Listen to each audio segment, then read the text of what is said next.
Bismillahirrahmanirrahim. Assalamualaikum warahmatullahi wabarakatuh.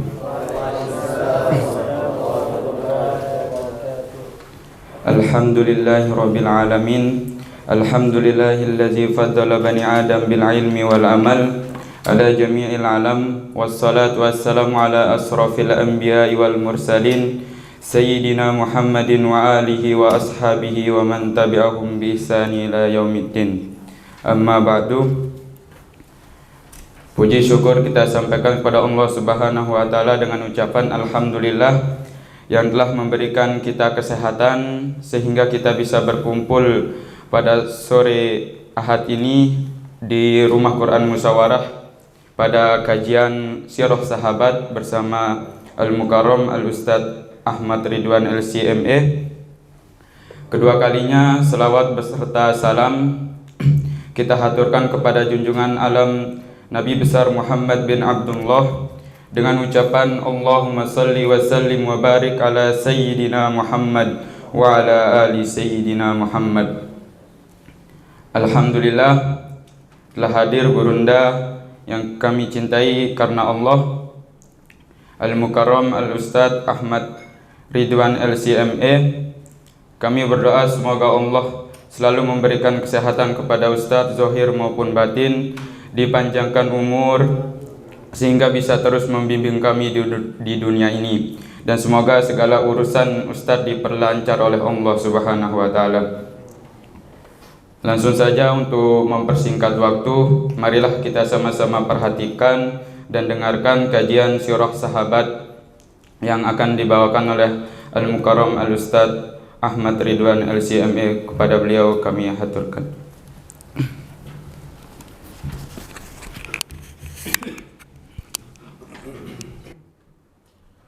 Bismillahirrahmanirrahim.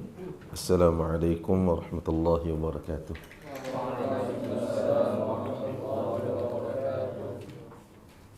Alhamdulillahi rabbil alamin wa bihi nasta'inu ala umuri dinni waddin, wassalatu wassalam ala man ba'athahu Allahu rahmatan lil alamin basyiran wa nadhiran ila yaumiddin.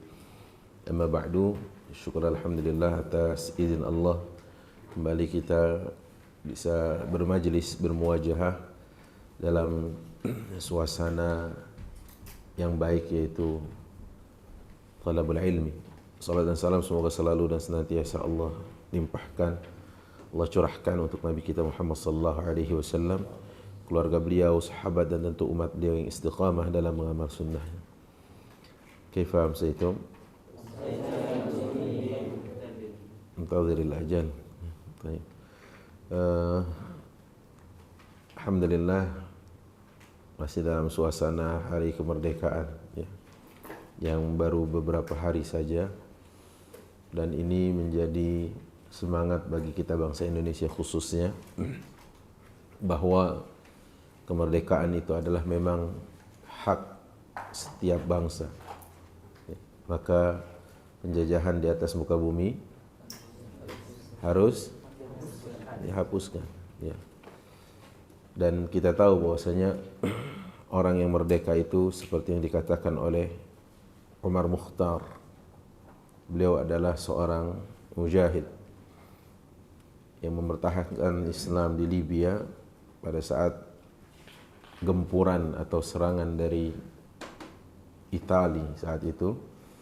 Beliau mengatakan, innallaha khalaqaka hurran fakun hurran kama khuliqta. Al-hurr alladhi la yabi'u aqlahu wa fikrahu wa mawqifahu wa watanahu lil akharin. Sesungguhnya Allah menciptakan kalian dalam keadaan merdeka, maka jadilah merdeka sebagaimana kalian dicipta. Dan orang yang merdeka adalah orang yang tidak pernah menjual akalnya, pikirannya, idenya, posisinya, kedudukannya, bahkan negaranya kepada pihak lain. Itu diucapkan oleh beliau Umar Mukhtar, yang akhirnya pada tanggal 16 September 1931 Masehi beliau mengakhiri hidupnya dengan cara digantung. Dan memang begitulah, bahwa ada janji Allah ya di dalam setiap orang-orang yang memperjuangkan agamanya. Kata Allah Subhanahu wa taala bahwa di antara orang-orang ada yang menjual dirinya karena Allah. Wa minan nasi may yashri nafsahu ibtigha'a mardatillah. Ada orang yang menjual jiwanya, ada orang yang menjual raganya, tapi bukan kepada pihak lain, bukan kepada bangsa lain, melainkan kepada Allah Subhanahu wa taala. Dan Allah raufum bil ibad. Ya, kepada hamba-hambanya yang tadi yang telah menjual dirinya kepada Allah, Allah Maha Rauf kepada hamba tersebut. Dan Umar bin Khattab mengomentari tentang kemerdekaan, beliau mengatakan, matasta'badtumun nasa wa laqad waladatuhum ummahatuhum ahrara. Sejak kapan kalian memperbudak manusia padahal mereka dilahirkan dari rahim-rahim yang merdeka. Jadi sungguh kemerdekaan itu memang milik dan hak setiap bangsa. Jika ada masih yang terjajah, maka rasanya kita katakan tidak pantas ya. Penjajahan itu karena apa? Karena setiap insan berhak untuk merdeka. Dan kita tahu bahwasanya di negeri yang kita cintai ini ada andil besar ulama ya dalam rangka mewujudkan kemerdekaan. Pukul 2 dini hari tanggal 17 Agustus datang Insinyur Soekarno ke kawasan Kuitang di Bilangan Senen, Jakarta Pusat, meminta kepada Habib Ali Ibn Abdurrahman atau Habib Kuitang untuk mendoakan kemerdekaan, untuk mendoakan agar lancar ya proklamasi kemerdekaan ini. Maka Habib Ali bin Abdurrahman atau Habib Kuitang ini menyuruhkan kepada umat Islam untuk sama-sama mengibarkan bendera. Disitulah kemudian kita tahu menjadi awal mula bendera itu dikibarkan. Dan umat ini begitu taat kepada ulamanya. Gitu ya. Sampai akhirnya terwujudlah 17 Agustus 1945 sebagai hari kemerdekaan. Yang di usia 78 tahun Indonesia harus bisa menjaga amanah kemerdekaan itu. Ya. Baik. Hari ini kita akan membahas pribadi yang merdeka juga. Sa'ad ibn Mu'adz radhiyallahu anhu ardah. Sosok yang merdeka dari belenggu jahiliyah. Karena kemerdekaan yang hakiki itu katanya, kata Rabi' ibn Amir, ji'na linukhrijal ibad min ibadatil ibad ila ibadati rabbil ibad. Kami datang ke sini untuk mengeluarkan manusia dari menghamba, membesarkan, mengagungkan manusia menuju penghambaan, pengagungan, dan pemuliaan kepada Tuhan yang manusia. Jadi memang tidak boleh kita mengagungkan manusia. Zat yang pantas kita agungi adalah Rasulullah sallallahu alaihi wasallam dari kalangan manusia. Itu pun karena perintah Allah. Ya. Karena perintah Allah. Litu'azziruhu wa tuwaqqiruhu. Ya kan? Di mana itu? Di suratul Fath. Dari kalangan manusia boleh kita agungkan itu Rasulullah sallallahu alaihi wasallam karena ayatnya litu'azziruhu wa tuwaqqiruhu. Ya. Kemudian siapa lagi? Orang tua kita agungkan. Ya. Siapa lagi? Guru kita agungkan. Tapi di atas segala pengagungan kita kepada manusia tadi ada zat yang maha agung. Allah Jalla Jalaluhu. Baik. Sa'ad bin Mu'adz bin Nu'man bin Umrul Qais. Sa'ad bin Mu'adz bin Nu'man bin Umrul Qais. Beliau adalah dari Bani Abdul Ashhal. Jadi Bani Abdul Ashhal itu maksudnya anak keturunan dari Pak Abdul Ashhal, ngerti ya? Seperti Bani Hashim, anak keturunan Pak Hashim, gitu ya. Bani Makhzum sama dari anak keturunan Pak Makhzum, gitu ya. Jadi Bani Abdul Ashhal adalah kakek dari Sa'ad bin Mu'adz. Sa'ad bin Mu'adz bin Nu'man bin Umar al-Qais bin Zaid bin Abdul Ashhal. Nah, beliau memiliki kunyah yang disebut dengan Abu Amr. Abu Amr. Konon katanya dalam penulisan kata Umar, ya, agar membedakan dengan Umar ibn Khattab radhiyallahu anhu warḍah, itu dengan adanya waw di belakang. Katanya begitu. Nah, kemudian ibunya yang bernama Kabsyah bin Rafi'. Jadi Kabsyah bin Rafi' ini ibunda dari Sa'ad bin Mu'adz. Beliau pernah membaiat Rasul sallallahu alaihi wasallam, ya. Mimman bai'a Rasul sallallahu alaihi wasallam. Beliau pernah ikut serta dalam membaiat Rasulullah sallallahu alaihi wasallam. Itu yang dikatakan oleh para ulama di antara dalam kitab At-Tabaqatul Kubra, ya, karya Ibnu Sa'ad. Nah, tentang beliau Sa'ad bin Mu'adz, seperti yang dicatatkan oleh sejarah bahwa Sa'ad bin Mu'adz ini adalah termasuk warga Yathrib, ya, warga Madinah. Dan kita tahu bahwasanya pada saat Rasulullah sallallahu alaihi wasallam mencoba untuk jahriyatu dakwah secara terang-terangan, maka beliau memanfaatkan musim haji untuk berdakwah. Setiap kali ada kabilah, setiap kali ada kelompok, setiap kali ada regu yang datang, Rasulullah SAW mencoba menawarkan Islam kepadanya. Nah, di belakang setiap kali Rasulullah menawarkan, ada Abu Jahal yang memberi kode, ya, dengan isyarat begini bahwa Rasulullah dianggap gila katanya. Rasulullah dikatakan orang tidak waras. Setiap kali Rasulullah mengajak, di belakangnya ada orang yang mengisyaratkan. Makanya tidak diperkenankan perilaku kayak gitu. Allah katakan wailul likulli humazatil lumazah. Nah, kemudian pada saat Rasulullah menawarkan dan akhirnya ada beberapa orang, ya, mau dan memeluk Islam, maka ada follow up, ada tindak lanjut yang dilakukan Rasulullah SAW setelah pertemuan itu. Dikirimnya seorang yang bernama Mus'ab bin Umair sebagai duta, ya, sebagai duta Islam, sebagai safir, sebagai utusan, sebagai delegasi untuk mendakwahkan Islam dan mengajarkan Al-Quran, ya, duta Al-Quran.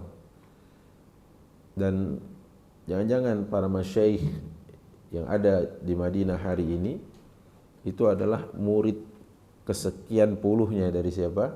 Urutan sanad mata rantai keilmuan Mus'ab bin Umair. Terus sekian ratus kita nggak tahu. Ya. Nah, sehingga saat Mus'ab bin Umair diutus untuk menjadi safir oleh Rasul sallallahu alaihi wasallam, maka di sana beliau menyambangi rumah As'ad bin Zurarah. As'ad bin Zurarah ini adalah orang yang pernah membaiat Rasul sallallahu alaihi wasallam dalam bai'atul Aqabah yang pertama. Ya, ditawarkan oleh Rasulullah dalam musim haji ini berbaiat di Aqabah pada bai'atul Aqabah yang pertama, dan As'ad bin Zurarah adalah orang yang memfasilitasi. Jadi As'ad bin Zurarah memfasilitasi Mus'ab bin Umair untuk singgah di rumahnya saat mendatangi Madinah atau Yathrib. Nah, namun saat itu Mus'ab meminta kepada As'ad bin Zurarah agar diberitahu siapa tokoh-tokoh di sini, orang-orang yang punya pengaruh. Antum juga begitu nanti dalam dakwah. Tidak langsung terjun ke asrak gusruk gitu enggak. Dakwah itu berstrategi. Ya, siapa yang menjadi pihak yang bisa diajak kerjasama, siapa yang dimintakan nasihatnya, siapa yang membuka jalannya, itu akan lebih mudah ketimbang antum fight begitu tiba-tiba, ya, kemudian antum posisinya orang asing.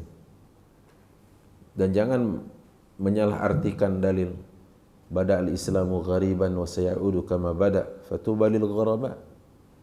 Islam datang dalam keadaan asing, dia akan kembali menjadi asing, maka beruntunglah orang yang asing. Antum enggak perlu kenal orang, ya. Satset langsung. Nah, itu keliru. Lihat dari cara seorang Mus'ab bin Umair menyambangi rumah As'ad bin Zurarah, kemudian mencari tahu siapa tokoh di Madinah ini.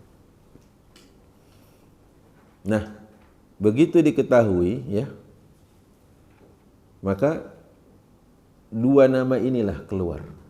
Yang pertama adalah Sa'ad bin Mu'adz, yang kedua Usaid bin Hudhair. Jadi dua nama ini adalah tokoh di Yathrib kala itu. Jadi pertama Sa'ad bin Mu'adz, yang kedua Usaid bin Hudhair.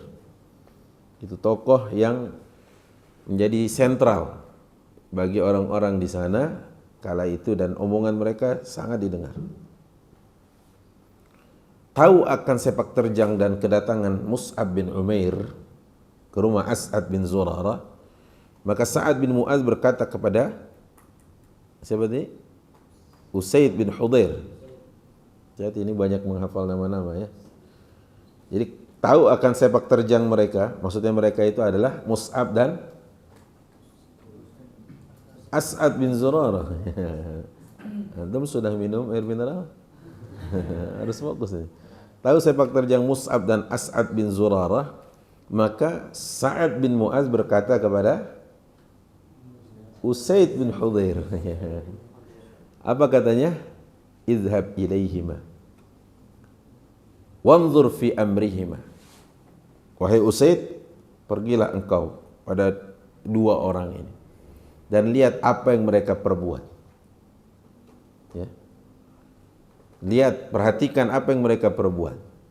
As'ad adalah ibnu khalati As'ad bin Zurarah, ya.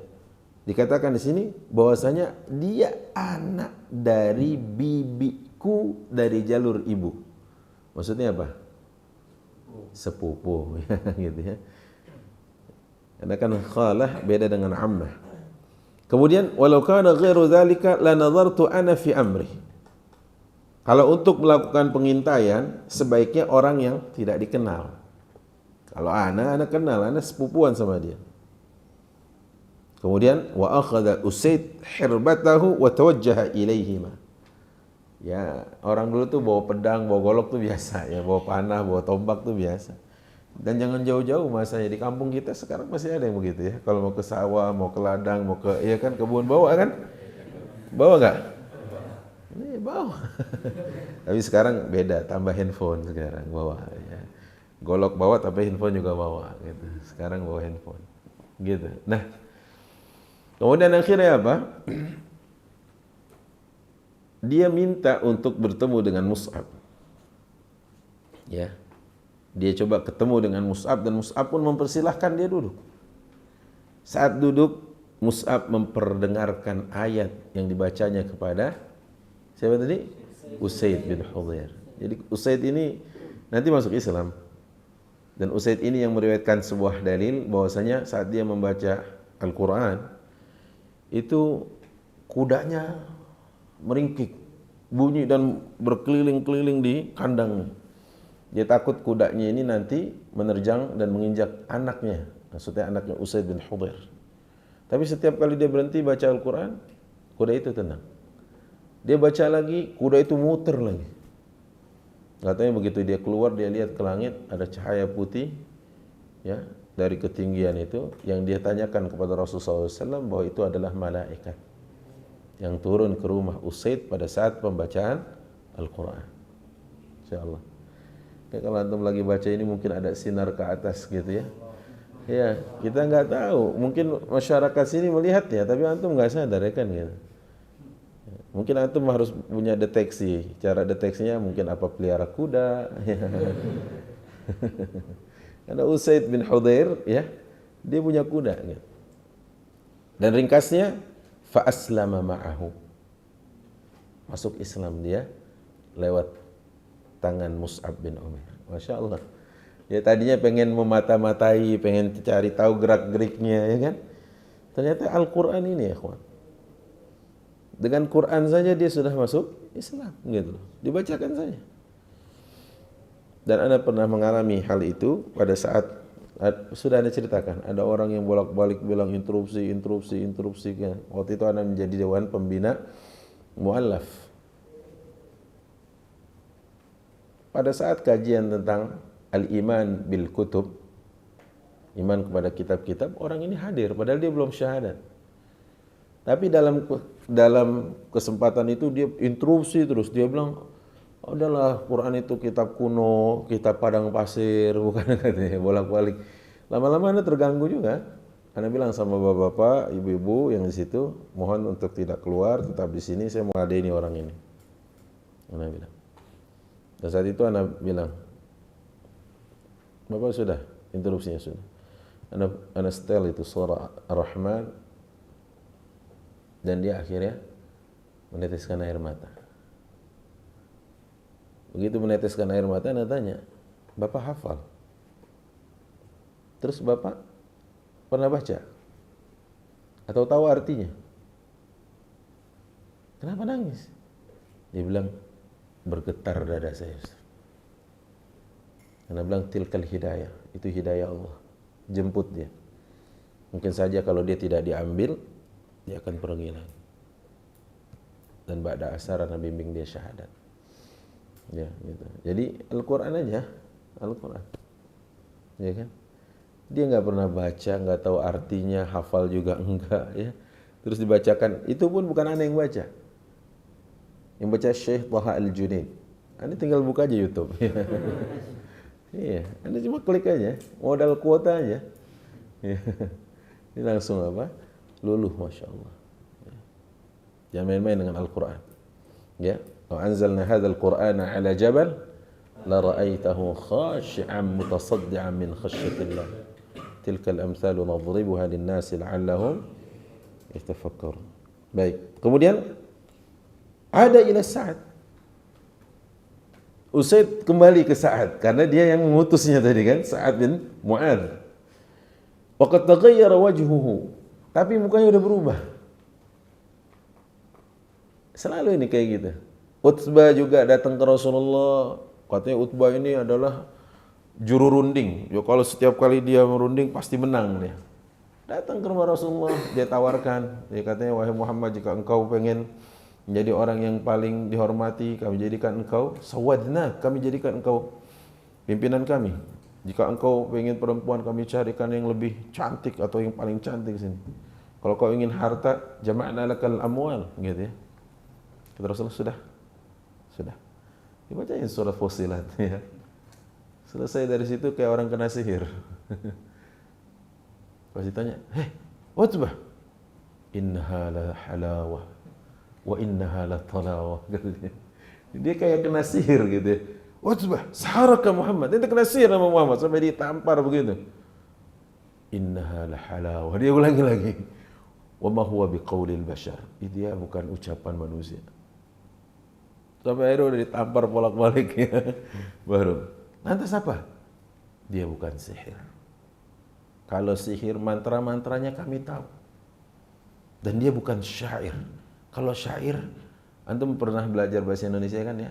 Ada namanya rima, atau rima? Apa itu rima? Akhir dari kata di pantun atau syair itu ya. Kalau dalam bahasa Arab namanya al-wazn wal qafiyah. Al-wazn wal qafiyah itu ujung-ujungnya gitu sama.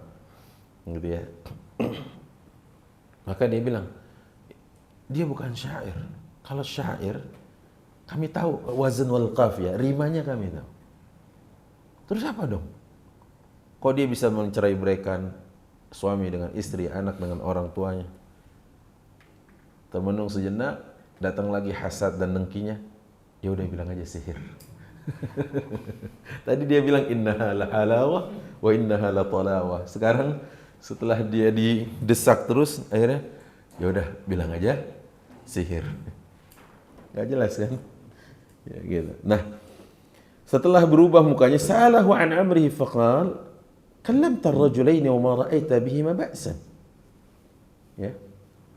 Atau kallamtu ar-rajulaini wa ma ra'aitu bihima ba'san wa qad huddithtu anna bani Harithah qad kharaju ila As'ad bin Zararah liyaqtuluhu. فغضب سعد مما سمعه وخرج إلى أسعد فرآه مطمئنا. Disuruhnya apa kok kembali dengan wajah yang berbeda, malah justru udah masuk Islam. Katanya, ente kok berubah, katanya Sa'ad bin Mu'adz kepada Usaid bin Hudhair. Kata dia, saya udah temuin dua orang ini, nggak ada masalah. Orang yang baik keduanya, ya kan? Padahal katanya dia ini udah mau jadi DPO, daftar pencarian orang gitu ya, ditarget gitu. Mereka berdua. Tapi apa yang terjadi? Waktu Sa'ad bin Mu'adz penasaran dan ingin mendatangi keduanya, ya, justru malah orang-orang yang telah mengenal Allah ini, walaupun baru sesaat, apalagi tadi Usaid bin Hudhair baru aja sesaat, ya kan? Fara'ahu mutma'inna, tenang gitu. Ya, tenang. Apa yang membuatnya tenang? Man kana lillah kana Allahu lah. Yang ada untuk Allah, Allah ada untuknya. Ya kan? Dan Allah itu ma'iyatullah bersama orang-orang beriman adalah ma'iyah khasah, kebersamaan yang bersifat khusus. Wa huwa ma'akum aynama kuntum, itu ma'iyatullah ala wajhil umum. Itu ma'iyatullah dalam bentuk apa? Umum. Orang kafir pun dibersamai Allah, tapi apa? Yuraqibuhum. Allah memonitor mereka, ya kan? Memonitor mereka. Tapi yang dimaksud dengan membersamai orang kafir, Allah monitor terus apa yang menjadi makar mereka. Idz yubayyituna minal qaul. Terus apa? Iya. Jadi apa yang mereka lakukan pun mereka mahbitkan, ya, perkataan mereka di waktu malam, strategi mereka, rencana buruk mereka, makar mereka kepada umat Islam, Allah membersamai mereka. Ya, dimonitor terus, didengar terus. Itu yang dimaksud dengan wa huwa ma'akum aina ma kuntum. Ya, dimanapun Allah membersamai itu. Tapi yang kita inginkan ma'iyatullah ala wajhil khas, kebersamaan yang sifatnya khusus.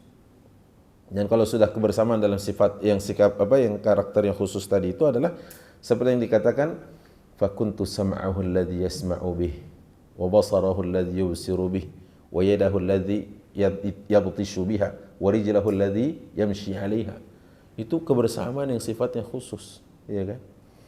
Nah, kemudian apa yang terjadi? Fa'arafa ghayata Usaid min qawlihi faqala li As'ad laula annaka ibnu khalati ma ra'aitu minni ma ra'ait. فطلب منه أن يسمع ما يقوله له فرض عليه الإسلام وتلا عليه القرآن فأسلم وتطهر. Kemudian Sa'ad bin Mu'adz nih, karena ngelihat wah ini Usaid gagal nih, malah dia kena pengaruh dua orang ini, maju dia nyamperin dua orang ini. Apa katanya Sa'ad bin Mu'adz kepada As'ad bin Zurarah? Kalau bukan ente sepupuane, ane habisin ente, kata dia.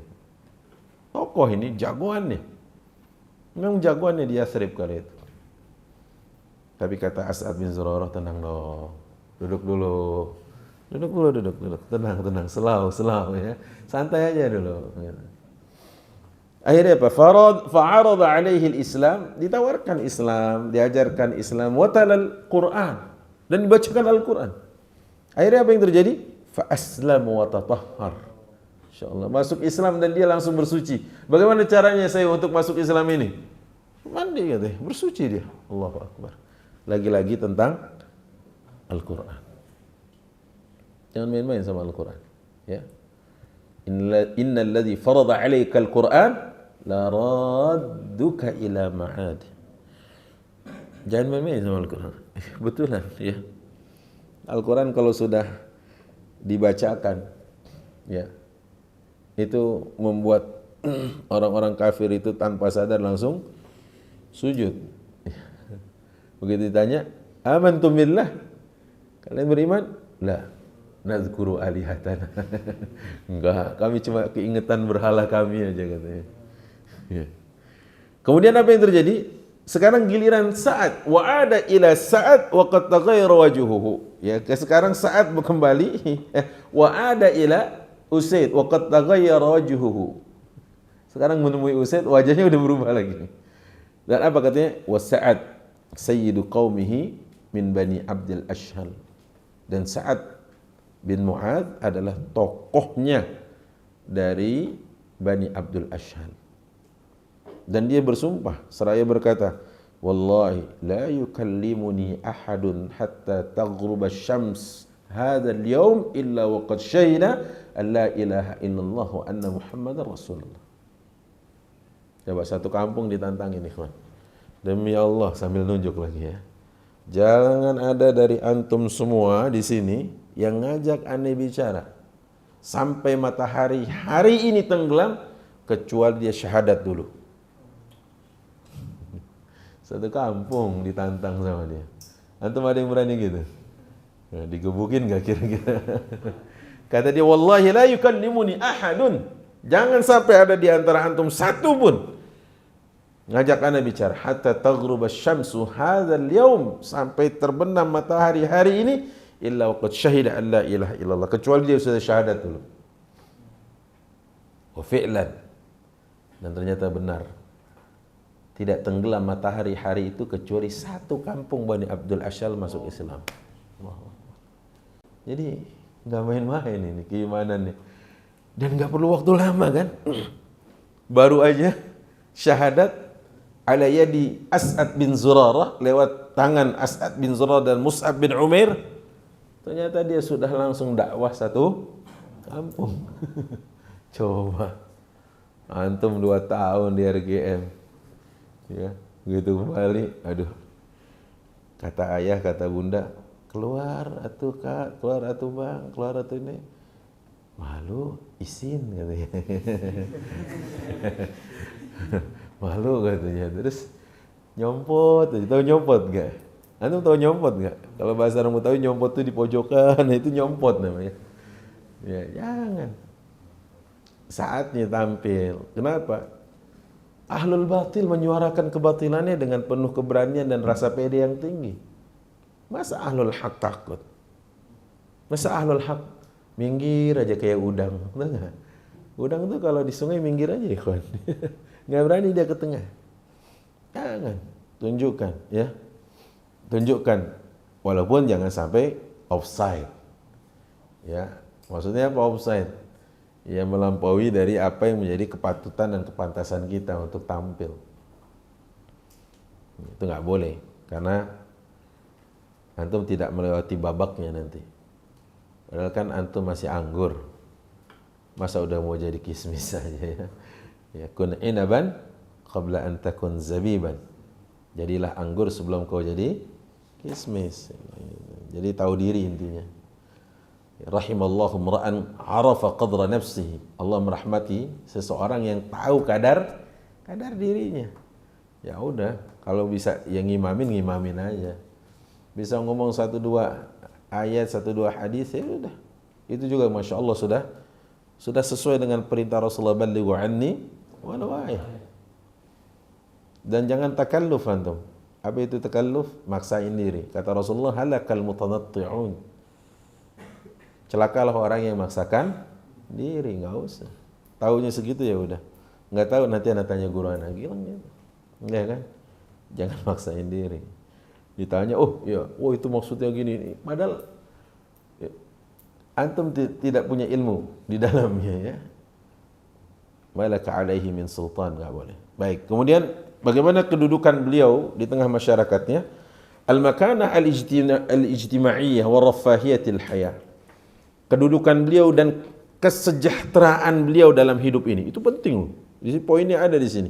Disebutkan dalam riwayat dari Al-Barra bin Azib. Al-Barra antum tahu? Al-Barra sahabat Rasulullah yang pernah menjadi peluru. Jadi dulu namanya ada manjanik. Manjanik itu ketapel, begitu kan? Biasanya ditaruh nih bola besi, dilempar tung gitu ya. Bukan ketapelan kita gini, tapi ini yang ditidurkan gitu, terus dilepas gitu. Nah, Al-Bara bin Azib pernah jadi bolanya di situ. Jadi dilempar ke benteng orang kafir. Karena benteng kafir waktu itu enggak terbuka dari luar. Maka Al-Bara memberanikan untuk dibaringkan di situ, dilempar. Kayak lagi main sirkus, kan sirkus ada kayak gitu kan? Begitu sampai di sana, Al-Bara buka itu pintu dari dalam.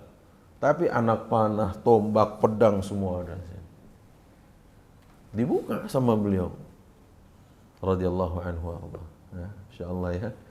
Nyalinya sahabat tuh kayak kita lagi, kayaknya nggak ada di manusia kayak gitu, ngerti nggak? Coba kan kalau misalkan dilempar aja udah kita, ntar mendaratnya gimana? Kan gitu ya, kita kan gitu ya, mikir dia nggak ada pakai begitu. Karena apa? Dia udah tekadnya bulat sekali gitu loh. Tekadnya sudah bulat, maka dia nggak ada unstoppable gitu, nggak ada yang bisa nyetopnya. Sampai begitu terus masuk ke dalam benteng musuh, dia buka walaupun anak panah nancep di sini, tombak. Bayangin itu ya kan? Kita pikir ini orang masukkah ke dalam ayat wala tulqu biaidikum ila tahlukah gitu ya? Enggak.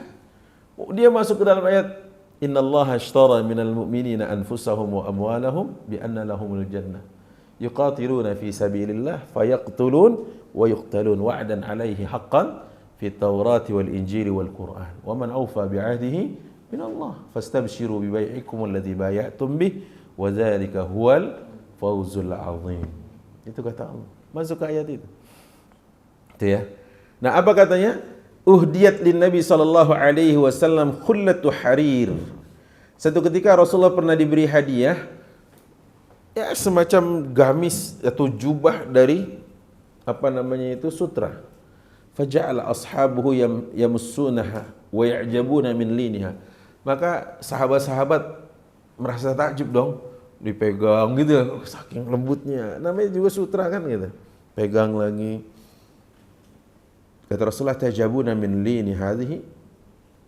Kamu merasa takjub ya dengan jubah ini yang terbuat dari sutra tadi dengan lembutnya. Lamanadilu Sa'ad bin Mu'adz khairun minha wa huwa alyan. Tahu enggak? Sapu tangannya, selampe. Kalau enggak tahu sapu tangan, tahu enggak? Selampe. Tahu selampe? Sapu tangan. Lamanadilu Sa'ad bin Mu'adz khairun minha. Selampainya lebih halus, lebih lembut daripada ini, sutra ini. Insyaallah. Berarti kaya enggak? Kaya enggak Sa'ad bin Mu'adz? Kaya. Anak muda kaya masuk Islam. Ini kekuatan untuk kebangkitan, untuk sahwah. Maka kalau antum lagi baca alhamdulillahilladzi anzala ala 'abdihi alkitaba wa lam yaj'al lahu 'iwaja qayyiman liyunzira ba'san syadida. Antum baca itu aja, tapi antum coba analisa, tadabburi. Ada apa sih sebenarnya di situ? Pertama adalah tentang agama, anak muda yang punya kekuatan finansial, yang punya ilmu dan ideologi serta idealisme yang kuat. Jadi itu kebangkitan. Betul kan? Makanya dirusak siapa? Pemuda. Dan di situ Allah katakan fityatun amanu bi rabbihim wa zidnahum huda. Jelas-jelas ayat itu. Tentang pemuda. Itu kan gitu ya. Dan dia menyelamatkan dinnya, agamanya. Coba ini lihat, anak muda, tokoh, kuaya gitu. Bukan kaya lagi. Kalau kuaya berarti sudah lebih kaya dari kaya. Jadi kuaya gitu. Ya. Kalau orang Jawa kan pakai U gitu. Untuk bilang apa? Banyak ya. Banyak gitu ya. Ada U-nya. Gitu ya. Ini kaya, kawan. Beneran. Anak muda punya idealisme terpandang di situ. Jadi tokoh masyarakat. Itu ya. Hebat. Dan kata Rasulullah SAW, sapu tangannya lebih halus dari sutra yang kalian pegang ini. Berarti emang punya kedudukan ya. Baik, kemudian bagaimana tentang kecerdasannya dan kebijakan atau hikmah yang ada pada diri beliau. Disebutkan dalam riwayat Abi Sa'id Al-Khudri radhiyallahu an, anna unasan nazalu ala hukmin Sa'ad bin Mu'adz. Jadi ada beberapa kelompok masyarakat nazalu ala hukmi Sa'ad bin Mu'adz, meminta untuk ya Sa'ad memutuskan perkaranya.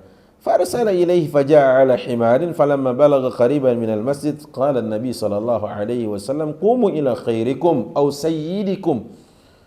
Tatkala sampai ke masjid, arsala ilaihi ja'a ala himar, ya. Jadi diutus orang untuk memberitahu Sa'ad ada orang yang ingin ketemu dan minta diberikan keputusannya. Dia datang mengendarai keledainya sampai begitu dekat kepada masjid, ya. Qala Nabi sallallahu alaihi wasallam, "Qumu ila khairikum." Berdirilah kalian, ya. Qumu ila khairikum, menghormati orang terbaik di antara kalian, au sayyidikum, atau tokoh kalian. Siapa yang dimaksud? Sa'ad bin Mu'adz.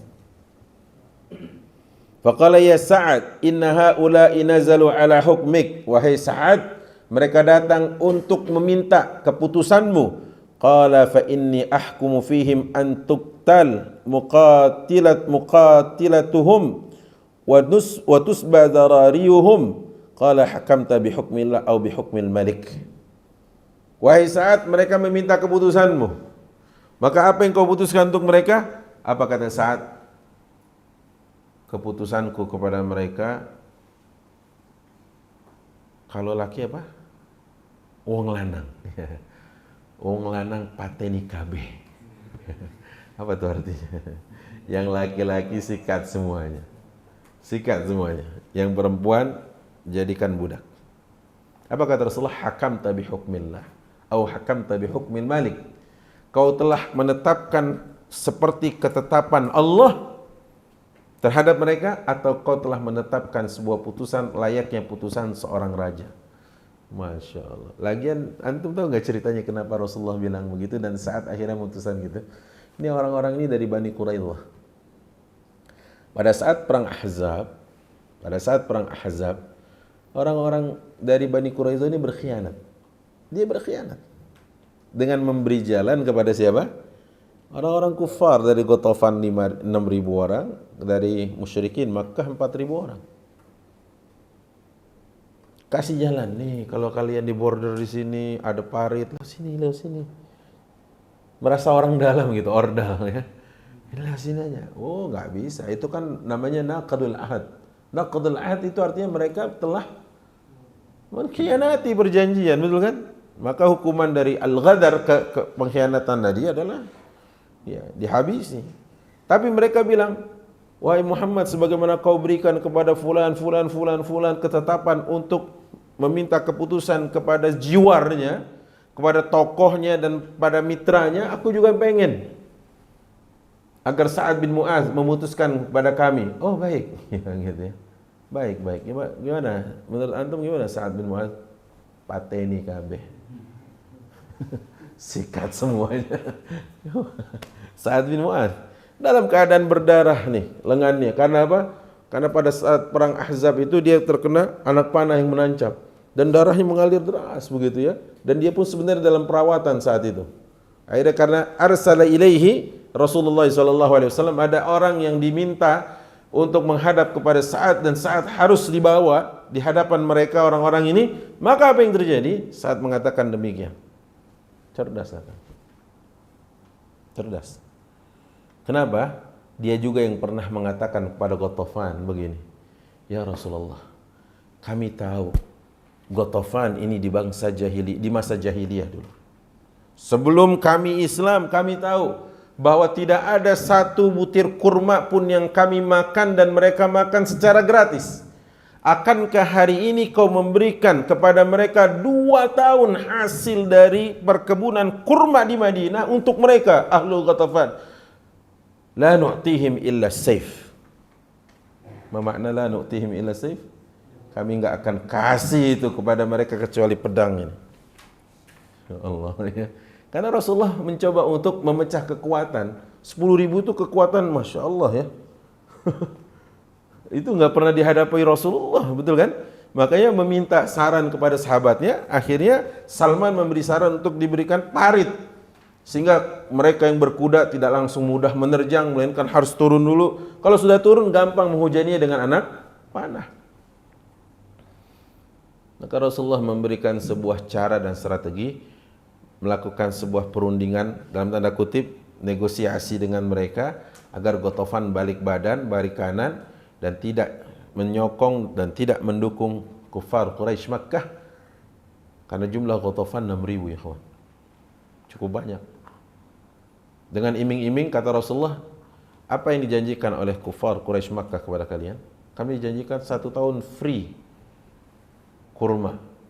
1 tahun free kurma. Oh kata Rasulullah, kalau gitu kami janjikan 2 tahun dari kurma Madinah. Tapi setelah Rasulullah SAW memberitahukan tentang hal itu, apa katanya? Kata Sa'ad bin Mu'adz, wallahi la nu'tihim illa sayf. Jangankan 2 tahun mereka dapat suplai kurma, ya, 1 butir pun kami tidak kasih kecuali pedang ini. Masya Allah, gagah nggak tuh? Gagah ya. Emang beda, orang tuh khiyarukum fil jahiliyah, khiyarukum fil Islam idza faqahu. Yang terbaik di antara kalian pada masa jahiliyahnya, dia akan menjadi yang terbaik dalam Islam kalau dia melakukan perbaikan dan mempelajari agama.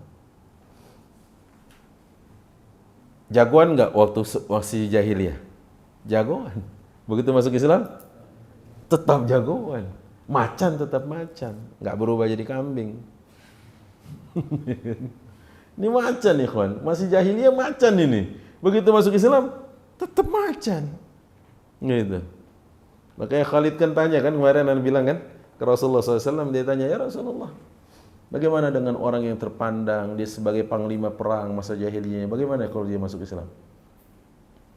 Kata Rasulullah, an-nasu kal ma'adin. Manusia laksana apa? Barang tambang. Barang tambang yang keluar enggak semuanya pasir ya kawan. Ya kan? Ada nikel, ada biji besi, ada emas, ada uranium, macam-macam di situ ya kan, ada batu bara, macam-macam model. Gitu. Kata Rasulullah, yang terbaik di antara kalian pada masa jahiliyahnya akan menjadi yang terbaik pada saat Islam jika dia mempelajari agama. Gitu.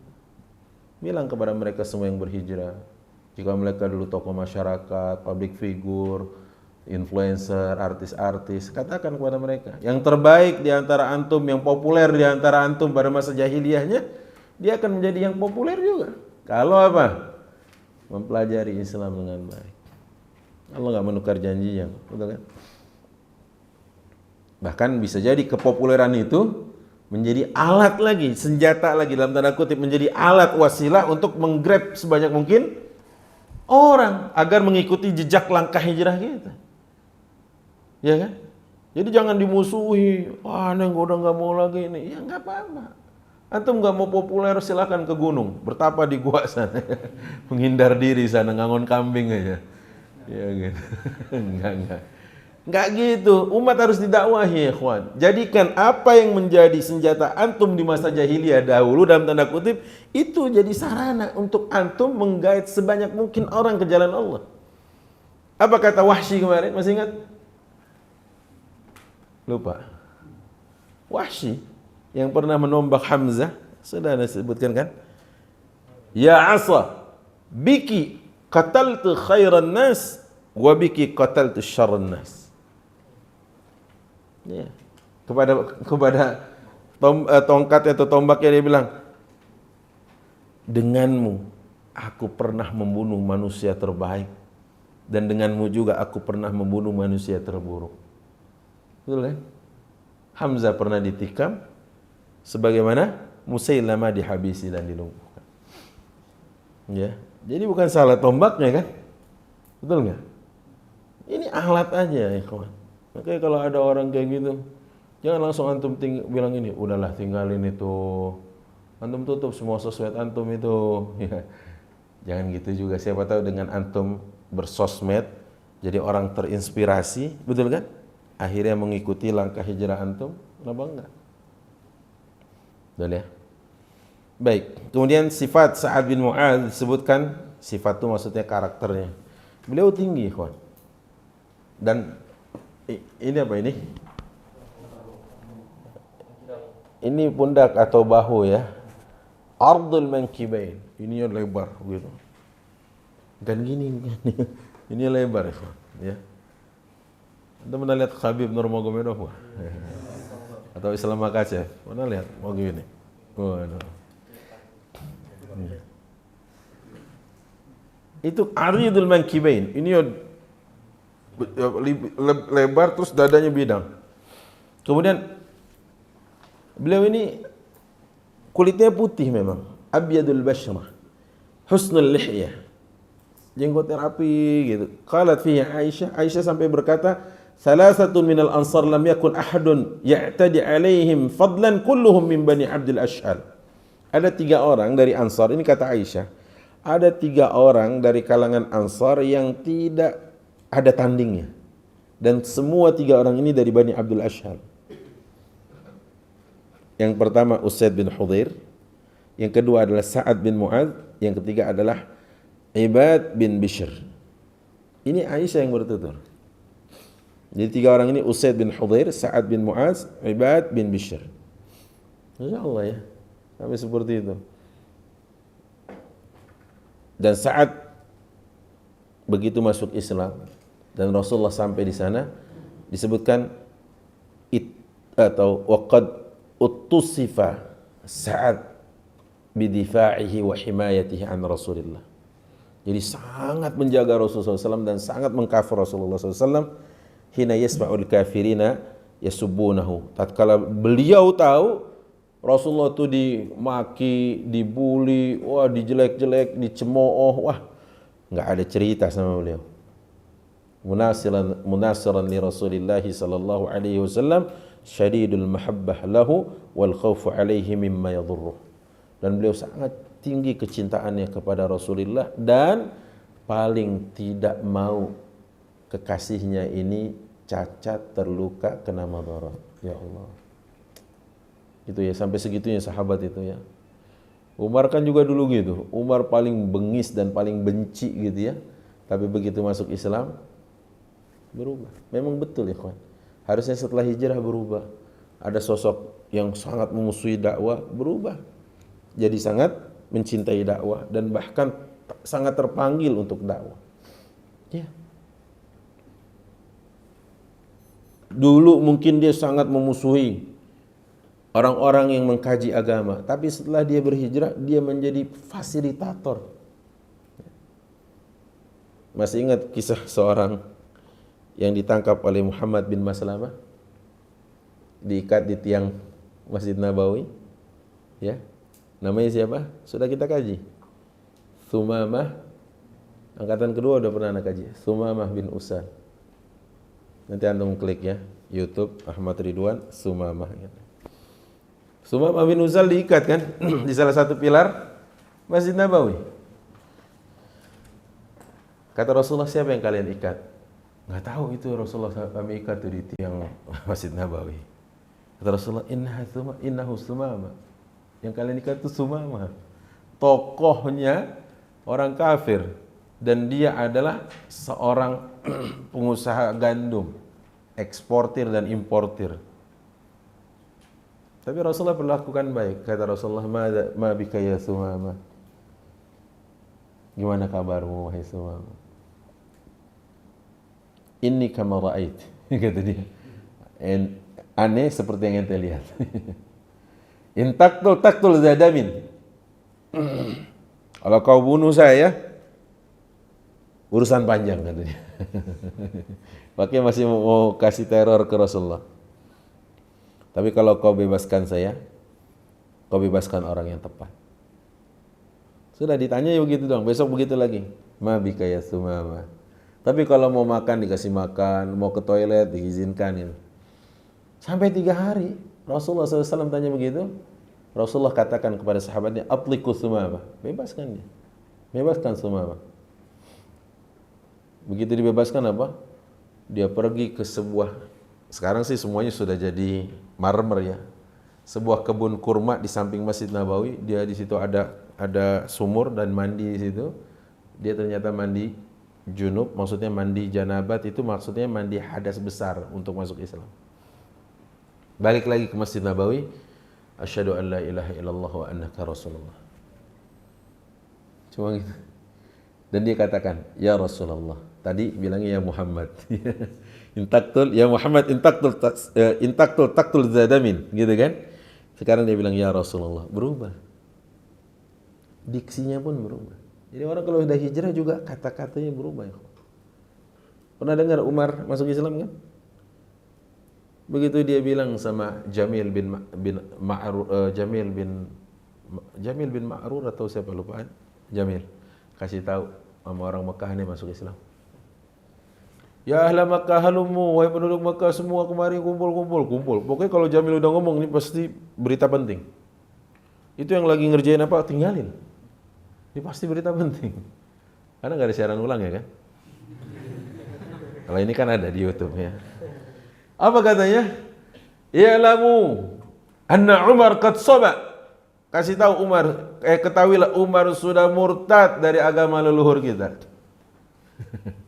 Umar nggak suka dengan kalimat murtad tadi. Digetok pakai gagang pedang.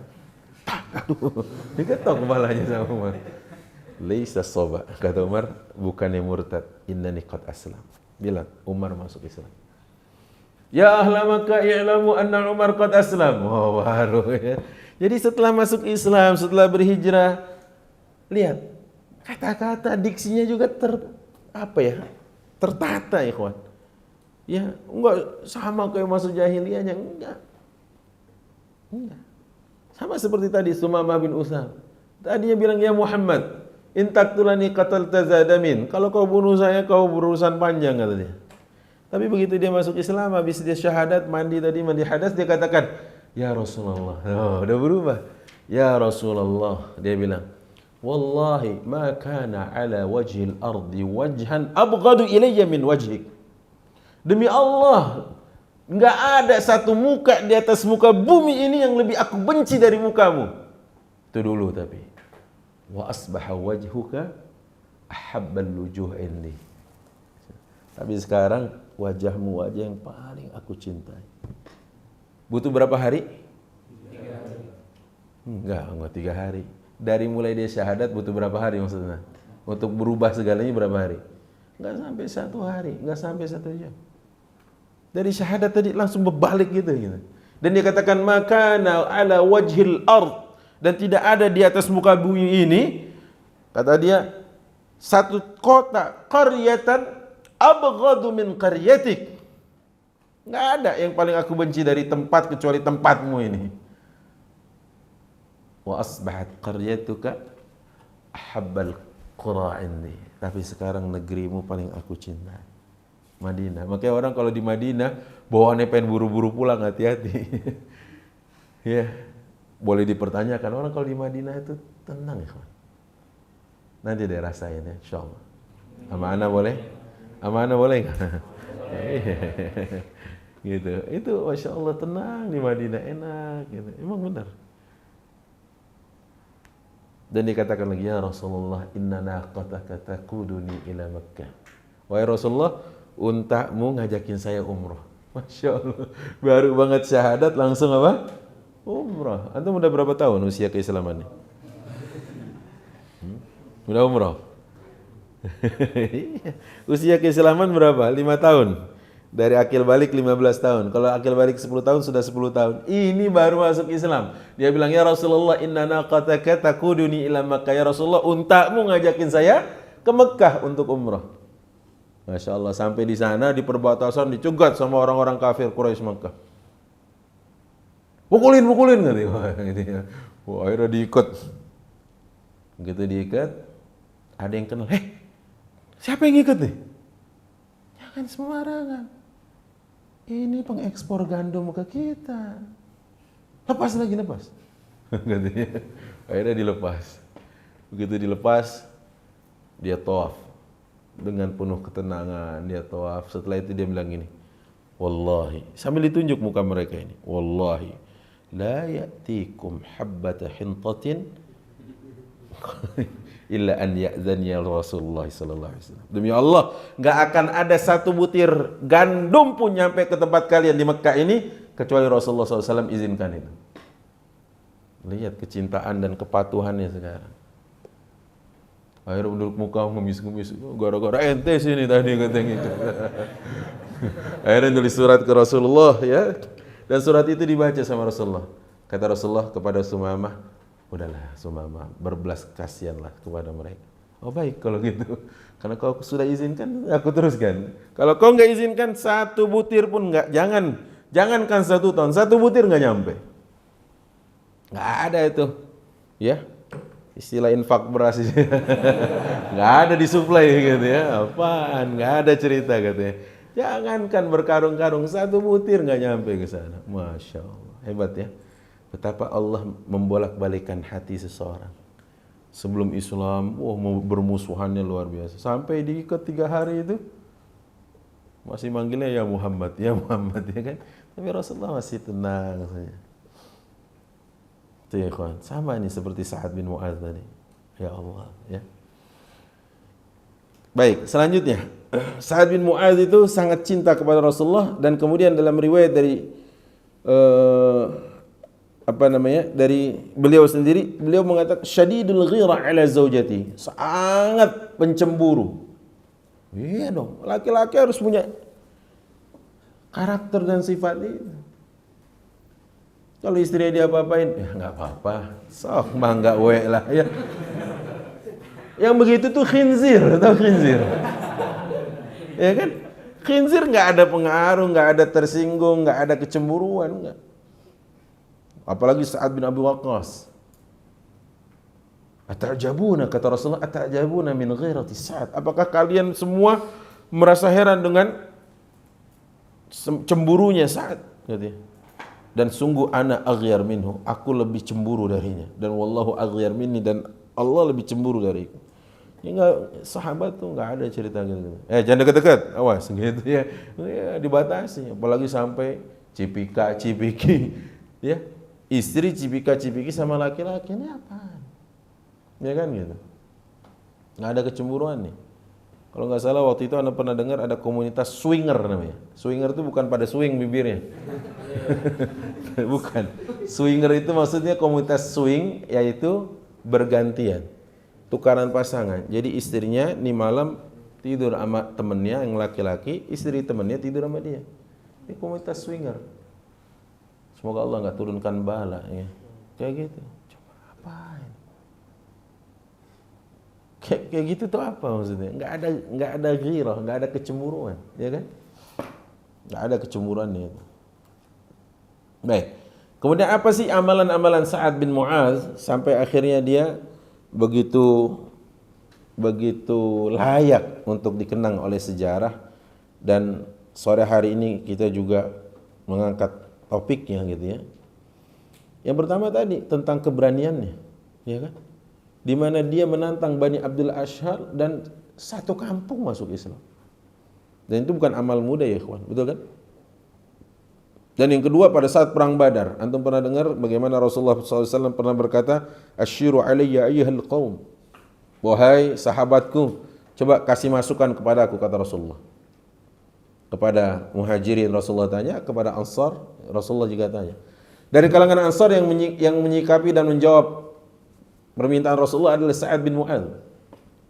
Apa katanya? Lihat ini. Imdi ya Rasulullah. Ya Rasulullah, teruskan. Lima aradta wa nahnu ma'ak. Teruskan apa yang menjadi keinginanmu dan niatmu ya Rasulullah, kami turut serta bersamamu.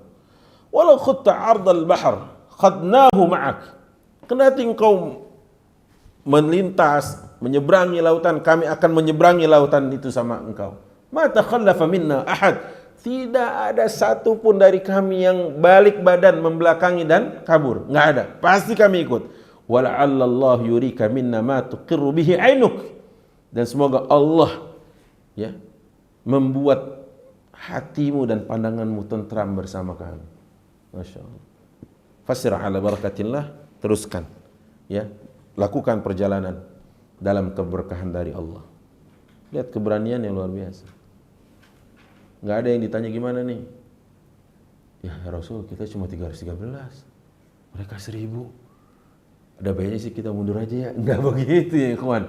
Ya, ma takhallafa minna ahad. Nggak ada satupun dari kami yang mangkir ya Rasul. Lebih dahsyat juga kalimat yang dikatakan oleh orang-orang muhajirin. Bagaimana? Asyiru alayya ayyuhal qaum. Menurut kalian gimana tentang besok kita akan bertempur di Badar? Ya Rasulullah. Wahai Rasulullah, kami tidak mengucapkan ma qulna ma qala banu Israil li Musa. Kami tidak akan mengucapkan ucapan Bani Israel kepada Musa. Apa ucapannya? Izhab anta wa rabbuka faqatila innaha huna qa'idun. Itu ucapan Bani Israel kepada Musa. Pergilah engkau bersama Tuhanmu berjihad, berperang, biarkan kami duduk-duduk santai di sini dulu. Ya Rasul, tapi kami berkata, izhab anta wa rabbuka faqatila inna ma'akuma la muqatilun. Pergilah engkau bersama Allah Tuhanmu bertempur, kami pasti akan membersamai kalian. Masya Allah. Itu baru namanya wala, loyalitas, ya kan? Itu namanya tadhiyah, pengorbanan. Itu namanya tajarrud, ya, totalitas. Bukan kayak Bani Israel, baru aja diselamatin dari kejaran Fir'aun. Kemudian Musa bilang, ayo kita masuk, ya. Udahlah, engkau aja, inna fiha qauman jabbarin wa inna lan nadkhulaha madamu fiha. Terus fadhhab anta wa rabbuka faqatila innaha huna qa'idun. Di sana ada kaum-kaum yang kasar, yang keras-keras, ya. Kami enggak akan masuk deh. Coba engkau aja sama Allah bertempur sana. Biar kami istirahat sini. Kurang ajar kan? Tahu begitu tenggelamin aja tadi di Laut Merah, betul kan? Itu kan kurang ajar kalimat gitu. Masa kalimat itu dikatakan kepada Rasulnya? Dan ini yang berkata tadi Sa'ad bin Mu'adz. Allahu Akbar. Tentang keberaniannya jangan pernah diragukan, ya. Kemudian tatkala Rasulullah SAW tadi, ya, Bani Quraidah sudah Anda sebutkan ceritanya. Dan ingat, bagaimana juga beliau mengatakan kepada Rasulullah tentang Ghatafan tadi. Itu tentang keberanian beliau. Dan usia atau umur keislamannya cuma 5 tahun, ya. InsyaAllah, ya. Umur keislamannya cuma 5 tahun katanya. Pada saat di Khandak beliau kena, ya, kena apa? Bukan kena tombak, kena anak panah. Beliau masih sempat berdoa kepada Allah Subhanahu wa taala. Jadi di antara doanya katanya beliau minta, ya Allah, gitu, ya. Jika memang masih ada urusanku dengan mereka, maka jangan kau wafatkan dulu aku sebelum aku menuntaskan. Maksudnya dengan Yahudi. Ya. Ya Allah, jika memang masih ada urusanku yang belum selesai dengan mereka, maka jangan dulu, ya, kau wafatkan aku, ya Allah. Jadi, Masya Allah, memang, ya, betul-betul minhum man qadha nahbahu wa minhum man yantazir wa ma baddalu tabdil. Jadi betul-betul beliau memang meminta kepada Allah dan doanya memang diijabah langsung oleh Allah Subhanahu wa taala. Dan itu enggak main-main, ikhwan, ya. Bukti bahwa Sa'ad bin Mu'adz ini adalah tokoh yang memang sadaquma ahadullah alaihi. Ya kan? Gimana bunyi depan ayatnya? Potongan ayatnya tadi yang dibacakan itu. Ayo, bunyi ayatnya gimana? Coba gimana bunyi ayat depannya? Ya. Tadi yang antum baca. Gimana? Ayo. Ya nanti, ya. Jangan sampai nanti tebak ayat kita enggak menang gitu. Katanya Allahumma in kunta wada'tal harba bainana wa bainahum faj'alha li syahada. Itu kalimat dia, keren banget. Wala tumitni hatta tuqirra aini min Bani Quraidah. Ya Allah, jika engkau telah menyelesaikan, ya, perkara kami dengan mereka, maka jadikan kesyahidan untukku kalau sudah selesai semuanya. Tapi wala tumitni hatta tuqirra aini. Tapi jangan dulu kau matikan aku sebelum kau, ya, persilahkan aku menyelesaikannya. Maksudnya membuatku tenang, batinku tenang. Min Bani Quraidah, dari ulah Bani Quraidah. Insyaallah. Ya, itu hebat sekali. Baik, kemudian Ibnu Zubair berkata dari Jabir bin Abdullah, rumiya Sa'ad yaumul ahzab faquti'a aqhaluhu fahasamahu Nabi sallallahu alaihi wasallam bin nar. Ya Allah. Ya memang waktu berdarah itu Rasulullah tempelkan dia pakai besi panas, ya, yang telah dipanaskan itu ditempelkan gitu. Itu namanya metodologi kai. Kai, ya. Kai itu adalah pengobatan dengan menempelkan besi panas ke pusat sakit.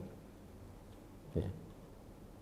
Kalau nggak salah Ustadz Faiz bilang dulu kakeknya itu kalau pusing-pusing kepalanya bakar itu besi tempelin di kakinya. Ya, coba tanya. Metodologinya itu disebut dengan kai. Dan kai itu kalau dalam hadis enggak ada sebuah ungkapan gini, akhirud dawa al-kai.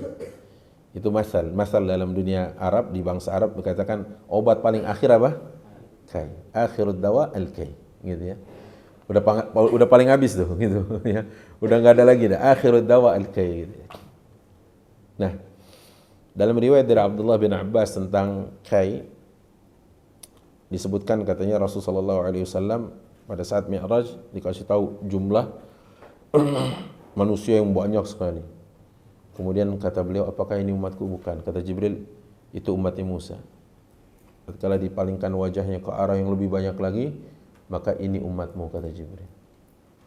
Ya, dari setiap 70.000, ya gitu kan ya. Nanti dia akan memberi syafaat kepada 70.000 ini. Masuk surga tanpa hisab, tanpa azab.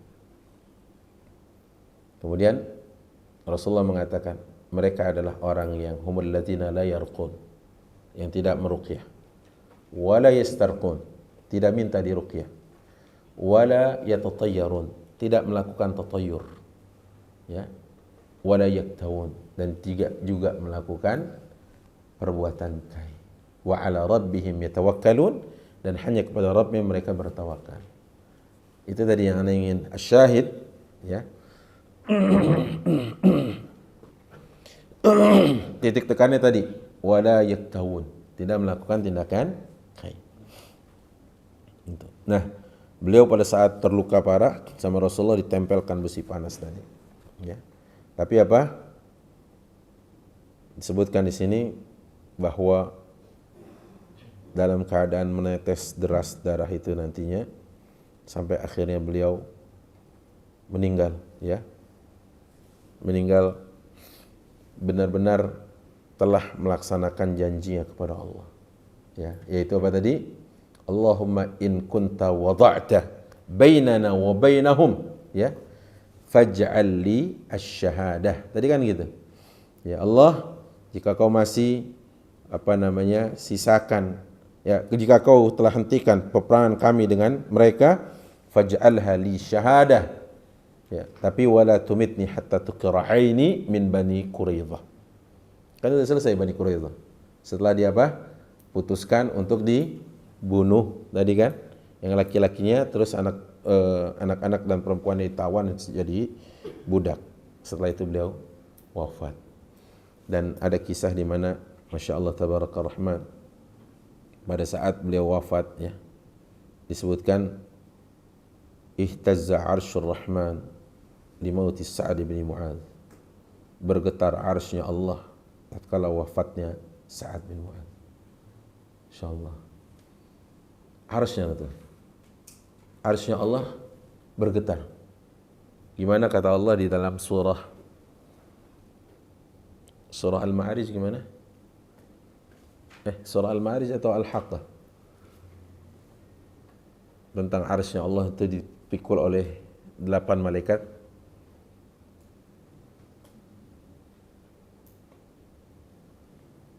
Wa yahmilu arsya rabbika fawqahum yawma idzin thamaniyah yawma idzin la tu'radu yawma idzin tu'raduna la takhfa minkum khaf. Ya, jadi di arsy Allah itu ternyata dalam sebuah riwayat mengomentari ayat tadi, malaikat yang menopangnya besar sekali, tinggi besar, tapi bisa bergetar. Dan arsy itu jika dibandingkan kursi, jadi kursi itu maudhi'il qadamain. Kursi itu adalah tempat buat naruh dua kaki, gitu ya. Kalau kita sekarang kayak ada pijakan gitu ya di kaki kita tuh. Maka arsy itu tempat buat duduknya gitu. Singgasananya. Dan mal kursi lil arsy illa kahalaqatin ulqiyat ila ardin farat. Kata Rasulullah, tidaklah perbandingan kursi jika dibandingkan dengan arsy-Nya Allah melainkan seperti gelang yang dilempar ke tanah lapang. Dan perbandingan dunia ini jika dibandingkan dengan kursi sama seperti cincin atau gelang yang dilemparkan ke tanah lapang. Kebayang arsy-Nya Allah besar sekali. Tapi bisa apa? Ihtazza arsyur rahman limauti Sa'ad bin Mu'adz. Bergetar arsy-Nya Allah begitu Sa'ad bin Mu'adz meninggal dunia. Kemudian orang-orang kafir Quraisy, ya, begitu juga Yahudi mengomentari tentang beliau yang gede tinggi, badannya besar, otomatis apa harusnya? Berat dipikul. Ternyata Sa'ad bin Mu'adz sewaktu dibawa kerandanya sangat amat ringan sekali. Sangat amat ringan sekali. Kemudian orang-orang kufar Quraisy mengatakan begini, bukankah kana Sa'ad badinan, ya? Bukankah Sa'ad itu berat badannya? Dan orang-orang munafikin mengatakan, wallahi in kana labadinan wa ma hamilna akhaffu minhu. Tapi apa katanya? Ucapan itu sampai kepada Rasulullah, wallazi nafsi biyadihi.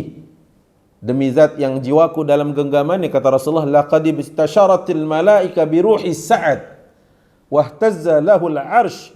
Malaikat telah menyambut dengan gembira wafatnya Sa'ad dan bergetar arsy-Nya Allah. Aisyah berkata dari Rasulullah sallallahu alaihi wasallam, inna lil qabri dhaghtah walau kana ahadan najian minha naja minha Sa'ad bin Mu'adz. Sungguh kuburan itu menghimpit, dan kalau ada satu orang yang selamat dari itu, dari himpitannya, dialah Sa'ad bin Mu'adz. Dalam riwayat Sa'ad bin Abi Waqqas berkata, laqad nazala minal malaikah fi janazati Sa'ad bin Mu'adz 70,000. Sa'ad bin Mu'adz sewaktu meninggal, dalam riwayat dari Sa'ad bin Abi Waqqas, turun 70 malaikat, 70.000 malaikat membawa jenazahnya. Makanya enggak berat kerandanya, walaupun dia besar tadi kan, besar tinggi, dada yang bidang dan sebagainya. Kemudian apa? Ma wati'ul ard qabl wa bihaqqi a'tahu Allah taala dzalik. Dan itu Allah berikan karena memang dia berhak dan layak untuk mendapatkannya. Masya Allah, ya.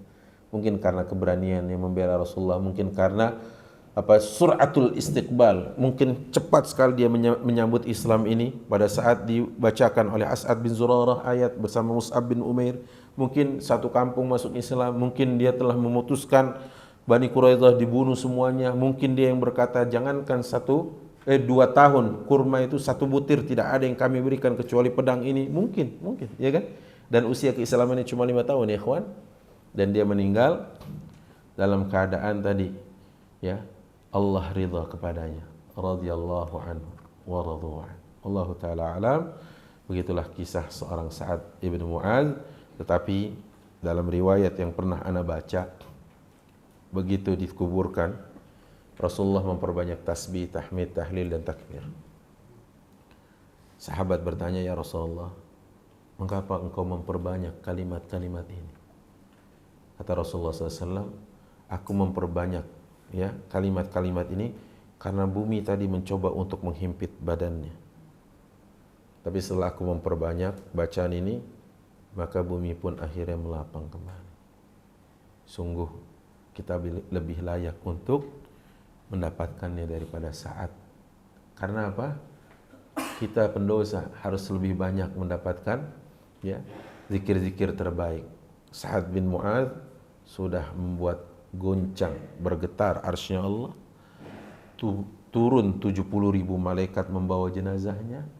Dan kata Aisyah, kalaupun ada yang selamat dari himpitan itu Sa'ad orangnya, gitu ya. Dan kita, bagaimana nasib kita nanti di alam kubur? Wallahu ta'ala alam. Semoga dengan banyak orang-orang yang kita bina mendapatkan kebaikan dari kita, ada sejumlah telapak tangan yang mengangkat doanya, mengangkat tangannya, melangitkan doanya kepada Allah agar memberikan ampunan kepada orang yang meninggal. Ya, Allah Ta'ala alam. Begitu juga nanti ya, antum, ya, bila mana antum dengar kabar anak antum di mana nanti, innalillahi wa inna ilaihi raji'un, telah meninggal dunia Ahmad Ridwan dan sebagainya, antum angkat kedua tangan antum. Ya, Allahumma ighfir lahu warhamhu wa'afihi wa'afih, agar bumi tadi tidak menghimpit jenazah. Ya. Dan siapapun, orang tua kita, guru-guru kita, ya, sahabat kita, orang yang telah berbuat baik kepada kita, angkat tangan antum agar mereka selamat dari himpitan kubur tadi. Sallallahu alaihi wasallam ala nabiyina Muhammad. Ana kembalikan lagi kepada MC kita hari ini.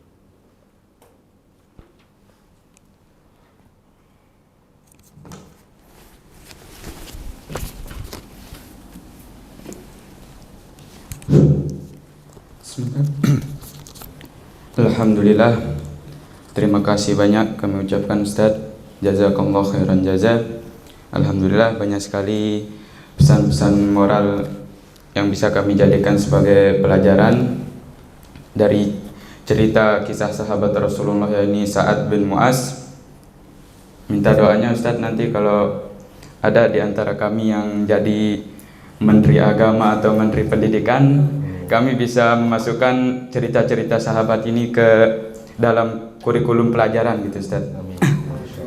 Soalnya ini bagus untuk membangun jiwa-jiwa patriot Islam lagi Ustaz.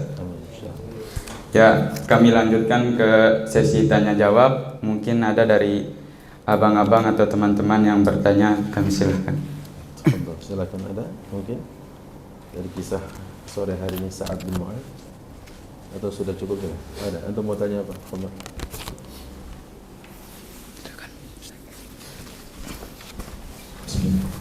Bismillahirrahmanirrahim. Ustaz, izin bertanya Ustaz. Sebelum bertanya, izinkan saya mendoakan Ustaz semoga setiap langkah Ustaz dari Allah Subhanahu wa taala. Singkat saja Ustaz, ingin saya tanyakan, kenapa di zaman sekarang ini Ustaz setiap ayat dibacakan tidak bisa memberikan efek yang luar biasa kepada para pendengarnya Ustaz? Seperti di mana zaman di Rasulullah itu, ketika Umar dibacakan surah Taha, beliau langsung masuk Islam. Mungkin yang tadi diceritakan. Tapi sekarang Ustaz, setiap mau menjelang waktu sholat itu diputarkan di masjid-masjid itu ayat-ayat Al-Quran, tapi tidak bisa memberikan getaran kepada orang yang mendengarnya Ustaz. Mungkin itu saja Ustaz. Ya, terima kasih, jazakumullah khairan katsiran. Pertanyaan ini bagus sekali. Tidak ada yang salah dengan ayatnya, tapi yang harus kita pertanyakan tentang siapa yang membacanya, sejauh mana keikhlasan pembacanya, ya kan? Kemudian seberapa tadabburnya dalam membacanya, itu sangat pengaruh ya. Bahkan mereka ahlul Quran, belum lagi mereka membaca ayat Al-Quran, jin pun sudah takut. Ya, seperti halnya kisah Umar atau kisahnya Imam Ahmad bin Hanbal, yang saat itu warga sezaman dengan beliau ada yang kena kesurupan, kesetanan. Terus akhirnya salah seorang kerabat dia datang ke majelisnya Imam Ahmad, dan Imam Ahmad lebih memilih untuk mengajar. Padahal orang ini meminta agar Imam Ahmad bersedia meruqyahnya. Maka Imam Ahmad memilih untuk terus dan tetap mengajar. Tapi Imam Ahmad berkata kepada orang yang telah datang, bawalah sandalku ini, titip salamku untuknya. Maksudnya untuk jin itu. Dia dapat salam dari Imam Ahmad, bilang agar kalau dia jin muslim keluar, jangan mengganggu, dan bertaubat kepada Allah, karena tidak boleh seorang muslim ya diganggu oleh muslim lain.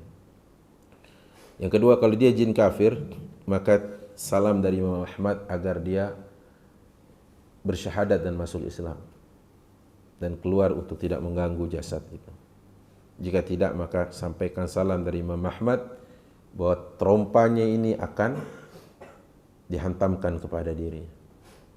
Akhirnya orang ini pergi membawa terompa Imam Ahmad. Kata dia, Imam Ahmad titip salam kepada ya. Jika kau masuk Islam, jika kau muslim, maka keluar. Jika kau belum Islam, kau masuk Islam. Maka jika tidak keduanya maka trompai. Wah, banyak ngomong, akhirnya pukul pakai trompa, hilang jin itu. Coba trompanya, orangnya belum datang, trompanya yang datang ya kawan. Ahlul Quran. Ana pernah ditelepon malam-malam. Ada salah satu anak rohis telepon ana malam-malam, dia bilang, Ustaz, ana sedang ada kegiatan sanlat, ya semacam apa ya, ya sedang camping lah gitu. Terus ini ada salah satu peserta adik kelas di SMA ini kesurupan. Ana mau tanya sama antum Ustaz, kenapa? Begitu Anda bacakan ayat kursi, dia bilang, ente bacain ayat kursi, ente aja masih lihat Al-Quran, ane udah hafal. Ane takut Ustaz, kata dia. Ngerti nggak? Si jin kasih sewur kepada orang ini, karena dia baca ayat kursi masih buka. Sementara jin bilang, ane udah hafal tanpa ngelihat Al-Quran. Coba. Karena dia gemeter dengan kalimat jin. Tadi dia telepon Ane bilang, terusin baca. Dia cuma sedang kirim sewur ke antum. Kalau antum kalah gertak, di situ dia menang. Ane bilang. Kalau antum menang, dia kalah, dia keluar. Jadi Anda baca lagi, ya baca lagi Anda bilang. Ya, karena kan dia bisa jadi membual aja. Coba kalau disuruh baca, jangan-jangan dia lemah. Karena dia sendiri yang mengakui bahwa sungguh ada satu ayat di dalam Al-Quran, dia asyaddu ala syaitan. Dia lebih berat, lebih dahsyat untuk syaitan, yaitu ayatul kursi. Kan? Cuma udah kalah gertak duluan tadi. Baru dia baca Allahu la ilaha illa huwal hayyul qayyum, kata jinnya, ente masih bacaannya udah hafal gitu. Akhirnya takut nih. Coba itu tadi, keikhlasan pembacanya, sejauh mana tadabburnya, ya kan? Ya enggak? Zaman dulu cuma dibacakan Al-Fatihah, Bismillahirrahmanirrahim, Alhamdulillahirrahmanirrahim. Sengatan ular atau gigitan ular yang bisanya menjalar kemana-mana terhenti dengan izin Allah melalui bacaan ruqyah surah Al-Fatihah. Mungkin hati kita yang kotor, niat kita yang tidak ikhlas, tadabbur kita yang tidak dalam, ya. Itu yang membuat akhirnya bacaan Al-Quran itu biasa saja, nggak ada getarannya bagi kita, gitu ya. Wallahu a'lam. Jadi itu mungkin PR-nya, ya, tanpa harus menyebutkan di mana tempat, di mana. Tapi itu tadi, bahkan sedang dibaca pun kadang-kadang kita kalah kan. Sedang dibaca Al-Quran itu lagi dibaca, Yasin wal Qur'anil Hakim, cengkring, buka. Karena bukanya pakai handphone, ya kan? Begitu notifikasi masuk, baru innaka laminal mursalin, cengkring. Wah, ada yang komen nih di IG aneh, buka akhirnya, ya kan? Gimana penghayatannya, betul nggak? Kalau memang lagi baca Quran sudah tutup dulu semuanya. Bahkan kalau pakai handphone berarti kuotanya atau sambungan internetnya, data matikan dulu. Nggak mungkin dia masuk, betul kan? Antum baca. Selesai baca baru. Kalau nggak fokus kita sama Al-Quran. Padahal dulu kalau sudah sama Al-Quran, ya Allah, ya, seolah-olah di atas kepala mereka ada apa? Burung. Ngerti nggak? Burung kalau hinggap di kepala berarti dia anggap kita itu patung, ngerti ya? Tapi kalau kita bergerak dia akan kabur, ngerti ya? Jadi seolah-olah kalau lagi baca Quran di kepala mereka para sahabat ada burung yang tidak apa? Merasa terusik karena orang ini khusyuk dengan baca. Kita hari ini baru baca A'udzubillah. Tadi apa ya? Gitu ya. Gimana? Ya kan? La yujawiz hanajirahum. Jadi bacaannya tidak melebihi apa? Kerongkongan. Ya kan? Nah, ini PR dan tamparan buat kita ke dalam. Bukan buat siapa-siapa, buat anak. Buat kita dan buat anak pribadi. Bukan buat yang di sana, enggak, buat kita, ya. Allah a'lam. Beda ya dengan sahabat dulu ya. Bahkan Umar aja masih kafir. Masih kafir Umar itu. Malam-malam dia nguping bacaan Rasulullah. Wa ma huwa biqauli sya'irin qalilan ma tu'minun wa la biqauli kahin qalilan ma tadhakkarun Umar baca kayak dia dengar bacaan Rasulullah kayak gitu, duduk termenung ya kawan. Betul, ini bukan ucapan manusia. Dia lagi patroli malam, wattur wa kitabim mastur fi raqqin manshur wal baitil ma'mur was saqfil marfu'. Itu langsung Umar menyender di salah satu bilik rumah warganya. Setelah itu sakit 1 bulan ya kawan. Karena takut dengan kalimat inna azaba rabbika lawaqi'. Kita enggak sekarang. Lagi dibacain Al-Quran, terus apa? Maaf, enggak menghormati. Ada yang disawer, ketawa-tawa. Padahal lagi dibacakan ayat Al-Quran, ya kan? Disawer, ada yang masukin sini uangnya, ada yang ditaruh di sini, ada yang taruh sini, kayak vampir, ya, taruh di sini, iya kan? Ini lagi baca Quran loh. Mana penghormatan kita kepada Al-Quran itu, ya kan? Itu maksud Anda. Utbah aja hatinya langsung gemetar kan dibacakan sama Rasulullah surat Fussilat tadi, ya kan? Umar dibacakan Toha langsung masuk Islam. Ini yang muslim malah maju, bawa uang segini, masukin sini, masukin. Mana? Ini lagi dibacakan ayat Quran. Wa idza quri'a al-Quran fastami'u lahu wa ansitu la'allakum turhamun. Wallahu ta'ala a'lam. Baik, begitu ya. Kita sudahi dulu karena persiapan kita untuk melaksanakan salat maghrib. Kita berdoa kepada Allah di penghujung dari kajian kita pada sore hari ini. Astaghfirullahaladzim, alhamdulillahi rabbil alamin. Hamdan syakirin, hamdan na'imin, hamdan yuafi ni'amahu wa yukafi'u mazidah. Ya Rabbana wa ilahana lakal hamdu kama yanbaghi li jalali wajhikal karim wa la'azimi sultanik. Allahumma salli wa sallim ala sayyidina Muhammadin wa ala alihi wa ashabihi ajma'in. Allahumma ighfir lana wa liwalidina warhamhum kama rabbawna sighara. Allahumma ighfir lana wa liman haqqun alaina minal muslimin wal muslimat wal mu'minina wal mu'minat الأحياء منهم والأموات في مشارق الأرض ومغاربها بحرها وبرها يا رب العالمين. اللهم اغفر لنا ولمن أحسن إلينا اللهم اغفر لنا ولمن أحسن إلينا اللهم اغفر لنا ولمن أحسن إلينا. اللهم ربنا هذا الدعاء ومنك الإجابة.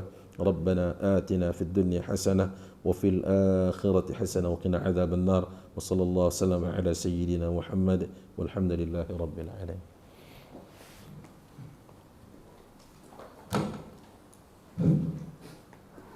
Ya, demikianlah jawaban dari pertanyaan dari saudara Oji. Kalau 1400 tahun yang lalu Rasulullah mengkader para sahabat di rumah Al-Arqam bin Abil Arqam, sebagaimana yang Ustadz kisahkan, banyak tokoh-tokoh hebat yang keluar dari sana, yang dilahirkan dari sana, sehingga Islam pada saat itu sangat kuat menguasai dunia. Kami minta doa semoga dengan dikadernya kami semua di sini, suatu saat kami kembali ke kampung halaman kami masing-masing, ke daerah masing-masing, kami mampu membawa perubahan bagi daerah kami masing-masing, terutama pada perubahan syariat-syariat Islam, untuk memperkuat syariat-syariat Islam. Jadilah seperti Abu Bakar As-Siddiq yang sangat cinta terhadap kebaikan. Jadilah seperti Umar bin Khattab yang sangat tegas terhadap yang salah dan yang benar. Jadilah seperti Utsman bin Affan yang sangat dermawan terhadap menginfakkan hartanya.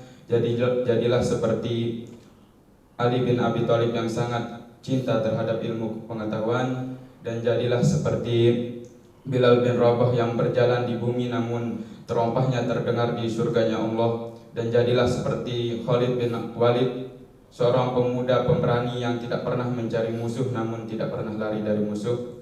Sekian dari kami sekali lagi kami ucapkan terima kasih banyak Ustadz atas ilmunya hari ini. Banyak pelajaran yang kami dapatkan. Kami tutup dengan doa kafaratul majelis. Subhanakallahumma wa bihamdika asyhadu an la ilaha illa anta astaghfiruka wa atubu ilaik. Assalamualaikum warahmatullahi wabarakatuh.